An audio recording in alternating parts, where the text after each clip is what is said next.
Bismillahirrahmanirrahim. Assalamualaikum warahmatullahi wabarakatuh. Terima kasih sudah hadir pada presentasi saya mengenai Abdi Mas atau pengabdian masyarakat yang dilaksanakan di UMKM Batik Ganasan, Kecamatan Binong, Kabupaten Subang, Provinsi Jawa Barat.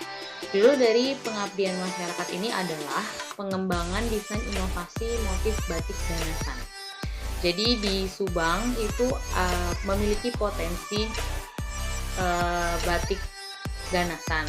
Mohon maaf sebelumnya tim kami terdiri dari 3 dosen dan 2 mahasiswa.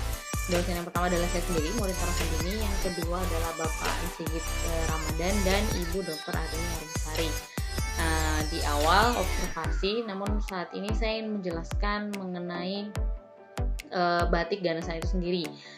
Subang itu memiliki potensi alam dan juga potensi budaya serta potensi wisata. Potensi budaya yang salah satunya sudah menjadi catatan di kepemerintahan saat ini adalah adanya budaya membatik modern alias batik yang berdiri dan muncul karena kebutuhan ekonomi dan juga kebutuhan pariwisata. Karena pada tahun 2009 itu masyarakat Indonesia diakui salah satu budayanya oleh UNESCO yaitu batik, dan semenjak itu banyak bermunculan produk-produk lokal atau UMKM lokal dari daerah yang merupakan turunan dari pemerintahan daerah untuk menciptakan atau untuk membuat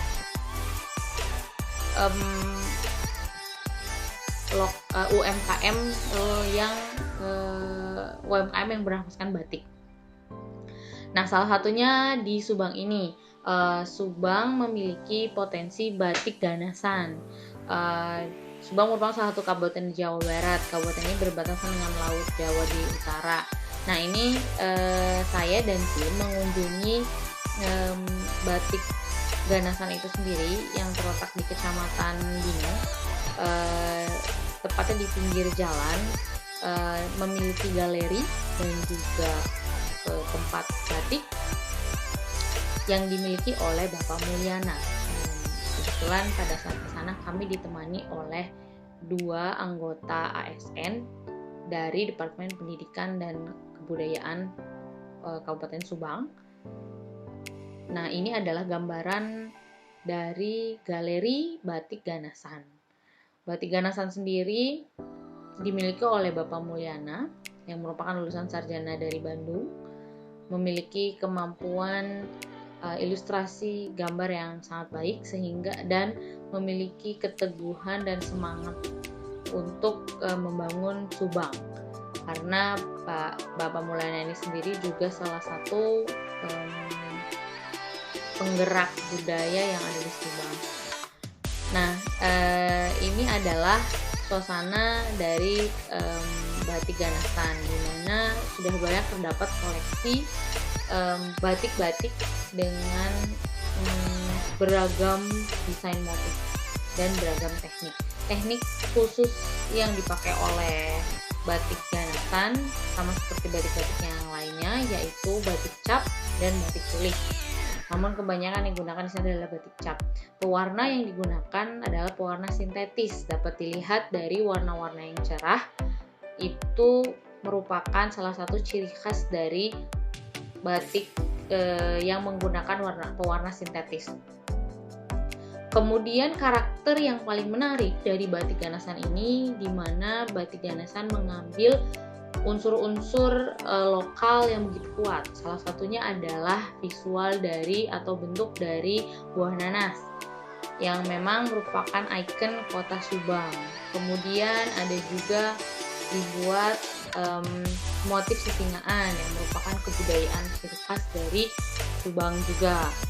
Jadi sudah banyak pengembangan-pengembangan yang dilakukan oleh Bapak Mulyana ini di batik Ganasan. Beberapa haki pun sudah didapatkan. Ini merupakan upaya yang baik, dan target market dari batik Ganasan sendiri adalah wisatawan dan khususnya adalah pegawai ASN yang dimana memiliki kewajiban untuk menggunakan batik lokal. Pada saat ke sana terdapat satu keinginan atau harapan dari Batik Ganesa itu sendiri mengembangkan teknik batiknya, yaitu dengan menggunakan pewarna alam. Nah, sehingga kami dari tim mengajukan untuk melakukan workshop atau pengabdian masyarakat, di mana kami berupaya untuk mengenalkan pengembangan teknik batik, yaitu dengan menggunakan pewarna alam. Namun pada saat kondisi pandemi ini terjadi, sebelum workshop ini dapat dilaksanakan, kami sudah tidak dapat melakukan perjalanan lagi secara langsung ke Batik Ganasan. Oleh karena itu terdapat perubahan strategi oleh kami, di mana kami berupaya untuk mencari satu penggantinya, namun masih tetap aplikatif kepada Batik Ganasan, yaitu membuat pengembangan motif desain dari Batik Ganasan yang inspirasinya dari budaya lokal. Pada saat kunjungan ke sana pun kami mendapatkan satu fakta bahwa Kamulyana dan Batik Ganasan sendiri punya satu rencana pengembangan motif yang yang dimana beliau ingin mengembangkan salah satu budaya lokal, yaitu nadran. Nadran adalah salah satu budaya lokal di Subang. Nanti mungkin saya akan jelaskan setelah ini ya. Namun ini adalah kerangka pengabdian masyarakat yang dijalani, di mana hubungannya adalah dari UMKM Batik Ganasan. Masalahnya adalah keterbatasan keahlian pada teknik batik pewarna alam itu sendiri, namun diganti menjadi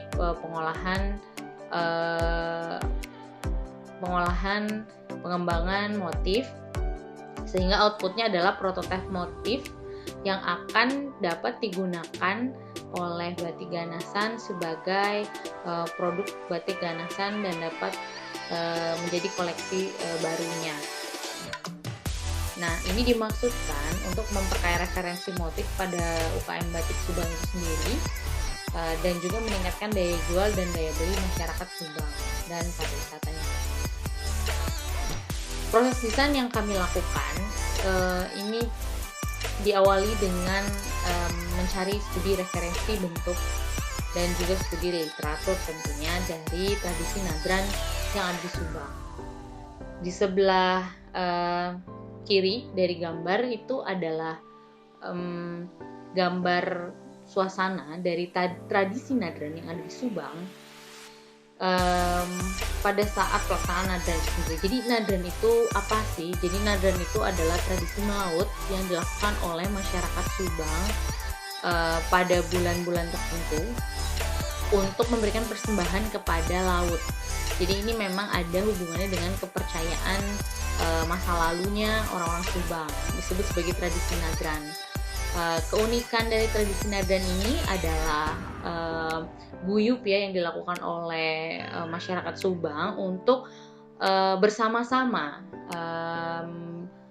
memberikan persembahan kepada laut tersebut, melaut bersama, dan semangat silaturahimnya juga. Nah, referensi yang berikutnya dilakukan adalah mencoba melihat koleksi-koleksi Batik Ganasan yang sebelumnya. Jadi pada saat proses desain ini tidak bisa, walaupun kami melakukan pengolahan motif, tapi kami harus melihat dulu referensi yang sebelumnya, sehingga pada saat proses desain atau proses mengolahnya tidak serta-merta mengubah karakternya. Kalau kita dapat lihat karakter Batik Ganasan Subang, tentu saja ada motif batik Subangnya itu secara visual, kemudian ditambah dengan bunga dari motif nanas ya, motif batik, motif buah nanas, kemudian ada bunga nanasnya dan juga isen-isen. Dapat kita lihat di sini detailnya adalah seperti ini, dan warna-warna yang muncul biasanya 2 atau 3 warna, jadi tidak banyak warna. Dan ini adalah warna krem, coklat, dan biru yang diambil dengan yang dikerjakan dengan menggunakan pewarna sintetis. Nah, setelah lihat dari ini kita sebut sebagai pattern board. Pattern board ini adalah acuan yang akan menjadi titik tolak kami dalam melakukan pengolahan desain. Berdasarkan pattern board yang sudah ada, kami melakukan proses desain, yaitu yang pertama dengan melakukan stilasi dari bentuk kapal dan bentuk buah nanas yang menjadi ciri khas Subang, lalu dipadukan dengan stilasi ombak. Semua stilasi ini disatukan dan dibuat dalam metode stilasi repetitif pada single motif. Nah, ini single motif ya, alias motif tunggal. Dapat kita lihat tidak ada repetisi ke atas dan ke bawahnya. Dan kami menggunakan warna yang ada pada pattern board sebelumnya, warna yang biasa digunakan oleh batik ganasan, yaitu krem, biru, dan coklat. Ini kami ambil agar tidak melepas dari karakter batik ganasan yang sudah ada. Lalu berikutnya desain yang kedua, ini kami ambil stilasi bentuk dari kapal, karena memang karakteristik dari Nadran itu sendiri adalah adanya kapal, bentuk-bentuk kapal yang detail, kemudian layarnya, dan ada ombak airnya, dan tentu saja ciri khas Subang yaitu buah nanas. Stilasi dari bentuk kapal dan bentuk buah nanas selalu dipadukan dengan stilasi ombak, dibuat dalam metode stilasi mirror refleksi seperti ini, jadi terrefleksi di tengah-tengah. Nah, ini nanti akan dapat diaplikasikan ke dalam busana-busana kemeja. Berikutnya adalah desain yang ketiga, stilasi bentuk dari buah nanas selalu dipadukan dengan stilasi ombak, dibuat dalam metode komposisi setengah langkah untuk menciptakan hasil yang dinamis. Di setengah langkah itu maksudnya bagian yang sebelah kanan akan menyambung sebelah kiri bawah, kanan atas menyambung ke sebelah kiri bawah, sedangkan bagian atas bawahnya akan menyambung secara berkesinambungan. Ini menciptakan motif-motif yang dinamis. Berikutnya desain 4 adalah masih terinspirasi dari kapal dan buah nanas, namun dibuat dalam komposisi repetisi satu langkah, di mana kanan dan kiri bersambungan secara langsung dan atas bawah juga bersambungan secara langsung. Teknik ini dapat kemudian nanti kita praktekkan atau kita buat khusus dengan menggunakan cap batik. Jadi ini masih sekedar referensi bagi batik ganasan jika ingin memproduksi lagi yang memiliki konsep Nadran itu sendiri. Nah, kedepannya sebenarnya desain-desain yang tadi kami serahkan kepada batik ganasan, dan batik ganasan kedepannya dapat menggunakan motif yang sudah dihasilkan, mengaplikasikannya dengan cara membuat cap batiknya lalu diaplikasi pada kain. Pada pelaksanaan kegiatan sebenarnya ditemukan banyak peluang keberlanjutan dari kegiatan ini, yaitu dengan melanjutkan proposal yang sudah sebelumnya namun diundur karena adanya kondisi pandemi COVID, yaitu adanya kebutuhan pengembangan teknis yaitu pewarnaan batik dan pewarnaan. Jadi mungkin berikutnya Abdi Mas yang sekarang ini bisa dilanjutkan kembali lebih lanjut di sana dari pengolahan cap batiknya. Jadi batik yang tadi, desain-desain batik yang tadi sudah bisa diaplikasikan dengan juga menambahkan teknik baru, yaitu teknik pewarnaan batik alam. Maka kedepannya Abdi Mas ini dapat dilanjutkan dengan mengembangkan motif Nadran yang tadi dengan pewarna alam. Sekian penjelasan dari saya, semoga penjelasan ini dapat memberikan gambaran yang jelas mengenai Abdi Mas yang sudah dilakukan pada batik ganasan oleh tim kami. Terima kasih banyak. Assalamualaikum warahmatullahi wabarakatuh.